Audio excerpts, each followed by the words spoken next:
E a influenza aviária ou a gripe aviária é uma doença considerada de alto risco para as aves. E o vírus se espalha rapidamente e mata os animais em pouco tempo. E o nosso país, o Brasil, nunca registrou nenhum caso de influenza. Hoje, na série Carne Saudável, vamos mostrar os perigos dessa doença e o que o nosso estado, Santa Catarina, faz para mantê-la longe das fronteiras catarinenses.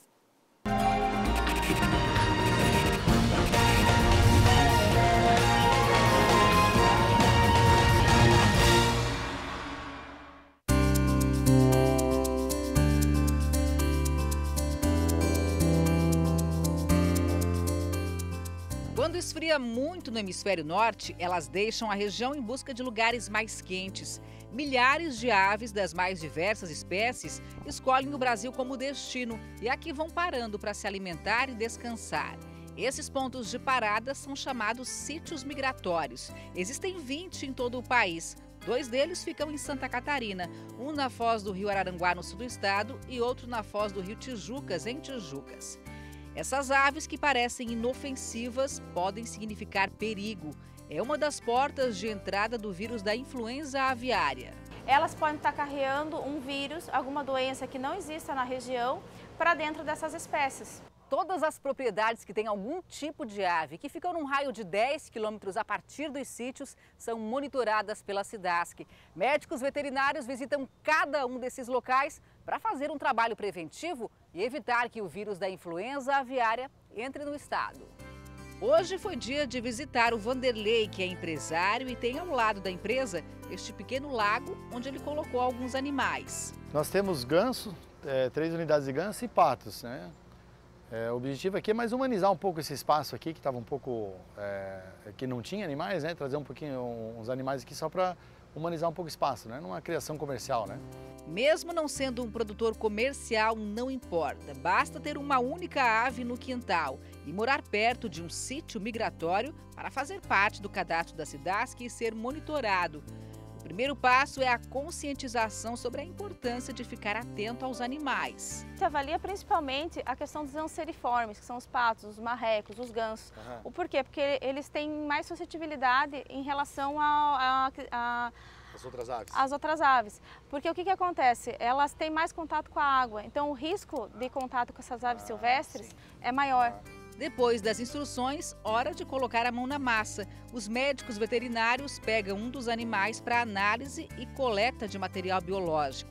A equipe verifica se a aparência do bichinho está boa e retira sangue e outros materiais que vão para um laboratório em São Paulo. É um procedimento para comprovar a ausência da circulação do vírus da influenza aviária.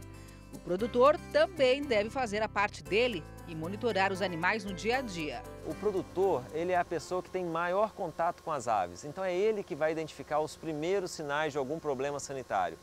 Isso, assim que detectado, ele deve comunicar à SIDASC para que a gente verifique a situação, avalie as aves e tome as medidas de defesa sanitária que são necessárias. O Brasil nunca teve registro de influenza aviária, mas no ano passado houve um alerta sanitário por conta de um caso no Chile e aí o país reforçou a prevenção.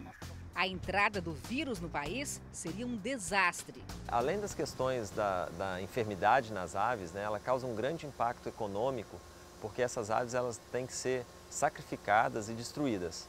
Isso traz um transtorno para a produção, para o país, que para de exportar os produtos, né? Esse produto importante da balança comercial brasileira, para de ser exportado, trazendo prejuízo a toda a cadeia avícola nacional. As ações preventivas vão além da vigilância nos sítios de aves migratórias. O Serviço de Defesa Sanitária tem um papel muito importante de fazer o controle não só das aves que entram domésticas, mas também dos produtos e subprodutos derivados de aves, né, como ovos e aves vivas. Os produtores integrados de aves também fazem a parte deles nessa luta para manter as doenças bem longe de Santa Catarina. Nós estamos blindando todas as nossas granjas, estamos cumprindo, o primeiro estado do Brasil que terá 100% das granjas atendendo toda a normativa IN 08 de biosseguridade, que blinda as granjas, ou seja, todas as granjas estão cercadas com portão sanitário, com todo um aspecto de segurança, de proteção da água para não ter contato com animais silvestres, proteção dos aviários para que animais não entrem dentro dos aviários e a circulação de gente também. Isso dá uma garantia, uma segurança para o mercado consumidor muito grande. O Estado está em alerta constante e tem uma força-tarefa trabalhando sem trégua para identificar e combater qualquer doença que possa ameaçar a produção e colocar em risco as pessoas e a economia.